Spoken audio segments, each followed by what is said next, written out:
Do it live! Yeah, we'll do it live. Hello and welcome to HoneyBadgerRadio. My name is Alison Tiemann, and I'm here with Hannah Wallen, our host for HBR Talk, and my cat Mia, who wants to make her commentary known. All right, Hannah, this week's episode of HBR Talk, what is the topic and why did you select it? My topic is a particular form of political prestidigitation. Say that 5 times fast. Thank you. I call it the feminist women most affected hat trick.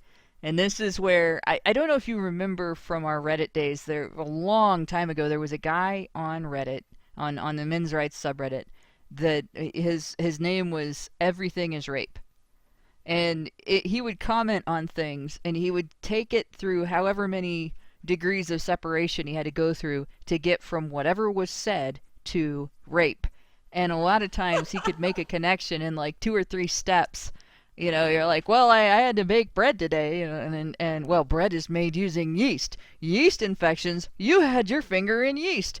Did you ask for consent? That's rape. You know, it would be something like ridiculous like that, along those lines. Of course, yeah, it's a hyperbole, but sometimes we wonder, right? Right, and the whole point of it was to just make fun of the way that feminists do turn everything into commentary about rape. So what I want to talk about here, because they do the same thing with women most affected, and they did it with the beer virus, is revisit a couple of other instances where they've done that to a ridiculous degree. For instance, feminists have a habit of they like to ignore the vast majority of criminal perpetration against like strangers and stuff, because most of the victims of stranger crimes are men, right? Most of the mugging victims, most of the random murders, most of the people who get shot on a night shift at a place of business because they're getting robbed, you know, that's almost always men that are in those positions, and who are less protected and who get.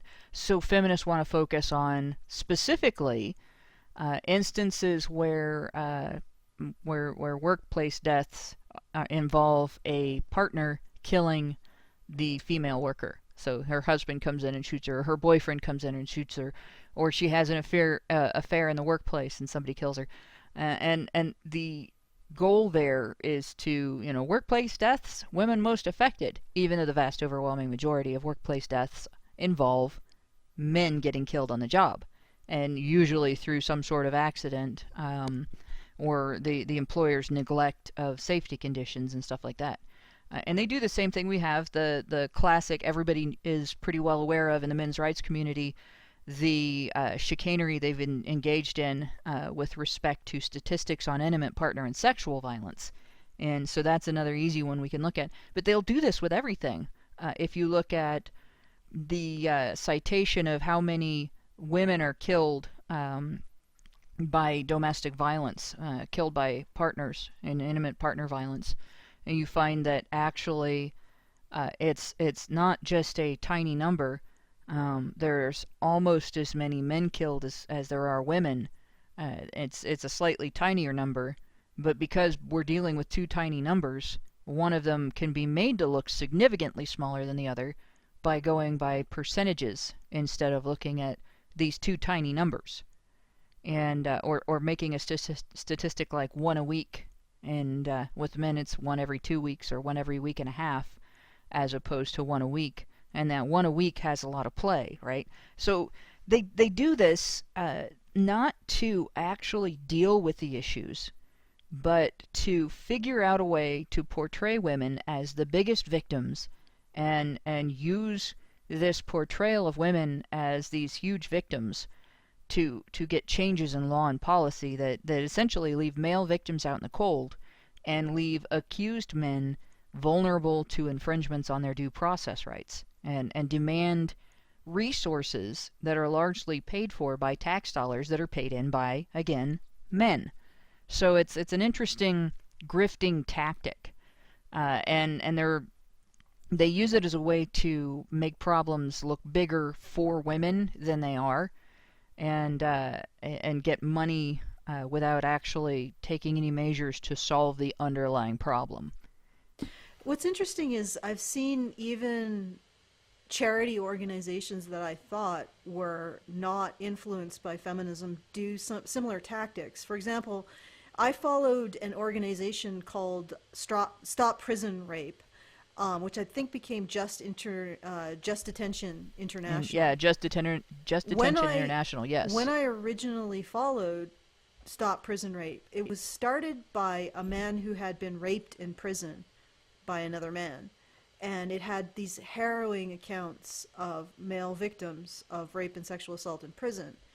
And just to get an idea of the statistics, the rate of rape of inmates in prison, of course, in terms of sheer numbers, men are the biggest victims of sexual violence in prisons.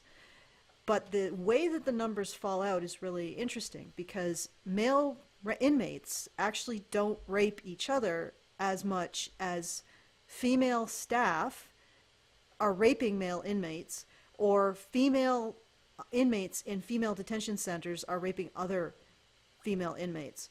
So in terms of percentages, the largest number of victims are male inmates of female staff, which is astounding, and it's a statistic that nobody pays attention to, followed by female inmates victimized by other female inmates, and then following at the bottom is male inmates victimized by other male inmates. And yet these statistics are, nobody knows about this. And I watched Just Prison Rape or Stop Prison Rape as it became Just Detention International start to drop the presenting male victimhood and start focusing on the least likely arrangement of rape, which is a male jailer with a female inmate. And they would start to find those stories and start putting them as bigger and bigger and bigger and bigger focus. And the male victims started to recede in importance and almost disappear in favor of the version of sexual assault in prisons that's least likely to occur, but I suppose the world cares about more. And I'm watching this, I'm thinking, wow, and it was a slow shift over time because I was following Stop Prison Rape since about 2003. And I was just gobsmacked by that. And then I noticed the Innocence Project, which is about getting mostly men who are falsely incarcerated out of jail. I've noticed the Innocence Project is going the same route. It's starting to focus on women. And I'm like, at this point in time, I used to support the Innocence Project, but I unsubscribed from their email list, and I am thinking I'm not going to continue to support them because they're going the same route. And what I know the end result of this is that male victimhood will disappear. The funds for helping men will disappear. They will focus more and more on women who are harmed by the system. And this is a rot that I see in a lot of charities. And once this happens, I know that it's more about the money than it is about the problem. And what seems to happen is the same thing that happened during Aaron Pizzey's beginning of the shelter movement in Chiswick, UK, where she got something started. She put in all the blood, sweat, and tears. She was the little red hen, right? She's the one that gathered the wheat and ground it to flour and made the bread and put it in the oven and got it out of the oven, and then everybody else came along and wanted to eat. And it was feminists came rushing in when they found that there was money to be had, when there were funds to be raised on the basis of we have this problem and it requires a treatment. And as soon as feminists came in and started doing that, the two things that happened were the problem became a female-only problem. You weren't allowed to talk about men's experience of the problem. You were only allowed to talk about men as a cause of the problem. And you weren't allowed to talk about women as a cause. You were only allowed to talk about women as victims of the problem. The second thing that happened was no cure was allowed to be had for this problem.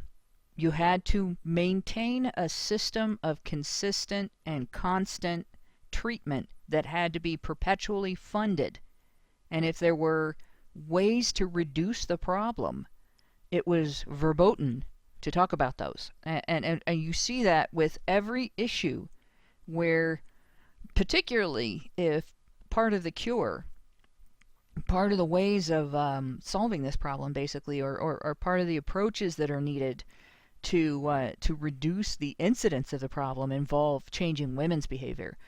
But even if it involves, to a degree, changing men's behavior, we see this idea that you can't solve this problem. You just have to perpetually fund treatment of it.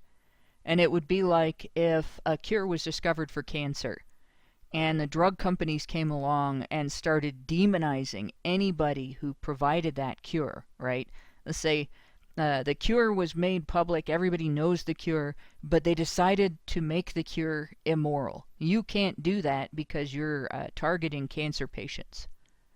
And suddenly, be unbelievably dishonest. Yeah. I mean, people would die because of that. And people right? have died because of this. Women have been raped, and women have died because feminists refuse to embrace actual means of reducing these social problems.